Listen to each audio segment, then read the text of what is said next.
Hey everybody, and welcome back to the branch line, the 2-foot by 6-foot switching layout that I've been working on. For those of you who have been following the project, you know the last time we had a video, there was nothing here. The layout itself was just wood and some ideas. But last time we were here, the freight depot that's right here was just a station, old station kind of as a placeholder. And of course, the tunnel was just a tunnel portal. So since then, I really have gone ahead and put my head down and got a lot of this work done because I really wanted to get it done. And of course, I really just want to get in here, run trains, and have fun shooting on it. So in this video, we're going to go over, obviously what has changed since the last time. And then at the end, we're going to do some running so we can see, how everything looks on this new layout. All right, so to kick off the video, we're going to start here at one of the new additions, right? Last time we saw this area, it was not completed, and there was just a generic little station platform kind of holding the place for what would be this freight depot.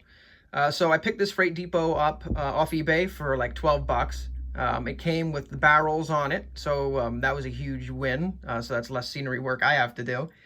But, I picked it up and I put it on the layout and I weathered it. And I think dropping it in here, it works really well with everything. I've actually started adding some vehicles to the layout as well. There will be people, loading and unloading stuff here in the near future.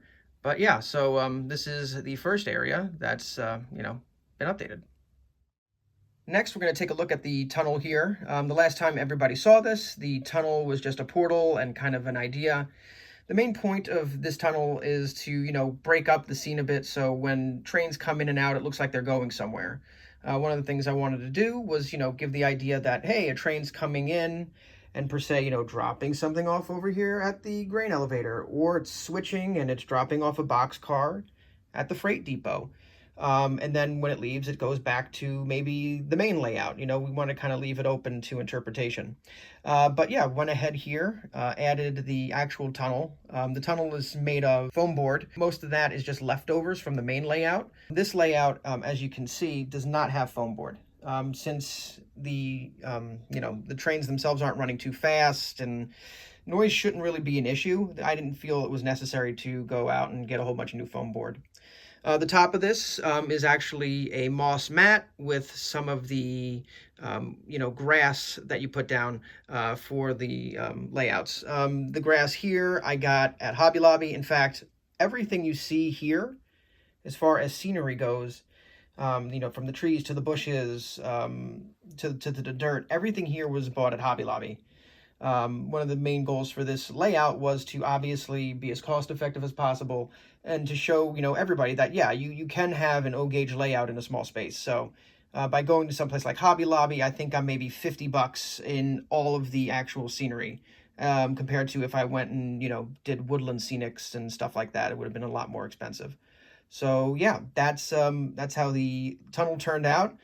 Over here, you can see, we got some debris down there. It's there's obviously going to be more work I do to this, but for now, I think it came out looking pretty dang good. Next, we're just going to take a quick look at the grain elevator. If everybody remembers, I picked this one up from trains.com, and it really is a awesome piece. When I did get it, obviously, it was the generic tan color that a kit comes in. And as you can see, I've gone ahead and I've painted it and, weathered it and made it look a little bit more realistic and in-world. And overall, I think that, it came out looking rather good. What was awesome with this too is it came with some of these boxes and ladders and pallets. I weathered those up a bit.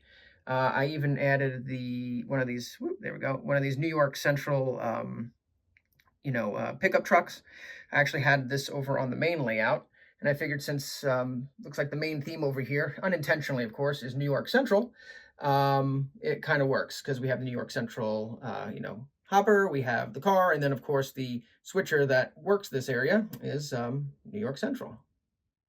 Alrighty, guys, and that's going to be it for now as far as the updates to the layout. Obviously, we're going to have some more updates as we go along, as we add some more scenery. I plan on adding, telephone poles there, utility poles, just to run something over to the, the grain elevator to make it look like it's actually got power, if you will. And yeah, we'll be adding people here and there. But overall, aside from some other minor scenery changes, this is pretty much it.